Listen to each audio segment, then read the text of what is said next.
We work hard so you can get hard. That's a lot. Woo! I'm sure that was consensual. It was fucking Carl! Speaking of, so let's go into another offseason. So the Kings, you and I have both been pretty excited over all the things they could do because they're very versatile, especially after with the Sabonis trade. So there's a lot of things they could do. They certainly have tradable salaries. And one of the things we said they have to do is one thing they did not do in our offseason video is sign Dante DiVincenzo. Is this a big loss, or does Malik Beasley equal it out? Is he better? What do you think? I don't think it's a big loss. Malik Monk, who they signed, I think is fully capable. He had a great end to the season last year with the Lakers. I think like his last 16 games, he shot over 40% from three, and I think he had like a high usage rate too. So really liked what I saw in him in some games last season, and with the Heat, he was good too. Honestly, when he went to the Lakers, I thought like, man, this guy's kind of discounting, or not the Heat before that. He was with the Hornets before that. I get him and Kendrick Nunn mixed up. But when he signed with the Lakers from the Hornets, I was like, man, he could have got a bigger deal. He took like the minimum with them. What's this guy doing? Now he's getting like a decent payday with the Kings, but obviously I think he'll get a nicer role. I think he'll get plenty of opportunity. And yeah, I fully trust that. I think that was a great decision by the Kings. Yeah, and plus, I mean, he fits into a bigger role. I don't see anyone else being the sixth man unless they have Davion Mitchell be the sixth man and he comes off the bench. Or vice versa. But as a sixth man, I think that's fine. Or even next to De'Aaron Fox and Sabonis, I feel like he's going to help space the floor as much as possible. I think that'd be good. I think he'll get plenty of minutes as a sixth man. I think Davion Mitchell probably starts. Ideally, you put the high draft capital in him. You like what he saw last year too. He looked really good, and once they traded Halliburton, he had in a bigger role. He looked pretty solid. Oh yeah, and you get the reunion of the Kentucky boys, De'Aaron Fox and Malik Beasley. Malik Monk, both of them. I know. Do they play together there, or they just both go to school? Yeah, they were the starting guards next to it. They were really good watching them.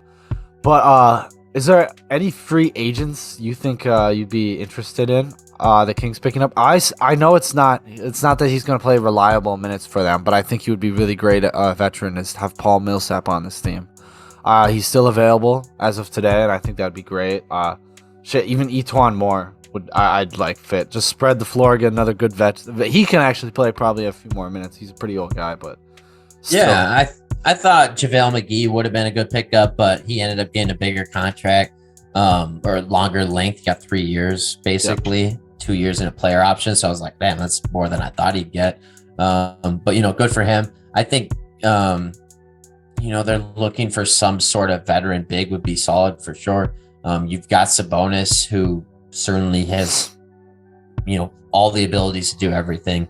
He doesn't need much, but to have a vocal leader on the coaching or on the player staff, on the roster, whatever, that is a veteran, maybe even Udonis Haslem, they convince him to spend a year in Sacramento.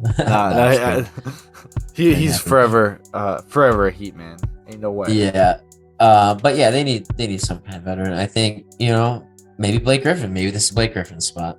Maybe. I do think for past Clippers, I think Austin Rivers would be a nice backup point guard for this team. I think he's done enough, assuming he hasn't signed in. I would love to have him sign again. I'd be down for that. He's constantly had a good role in this league. I feel like the Nuggets have kept him around. If not, he should get snatched up for sure. I feel like he can add something to any team. Yeah, or Dennis Schroeder too. Yeah, sure. Yeah, sure. Damn, Dennis Schroeder's really not going to get a big contract ever again. Yeah, he fumbled. That one fumble ruined his career. He really fucked that up. Yeah, if he never did that, they probably wouldn't have traded off for Russell Westbrook. Traded so much for Russell Westbrook. Well, yeah, because every move that the Lakers make is just a rubber band effect from the last thing. Because they're always just, we got to fix this because this went wrong. We got to fix this because this went wrong. They're like, We had to fire Frank Vogel because, he had to have a fall guy. It's like, well, was he really bad? I mean, he just was the coach of your championship 2 years ago. I mean, I don't know about the things going on inside of the organization, but to me, it seemed a little weird.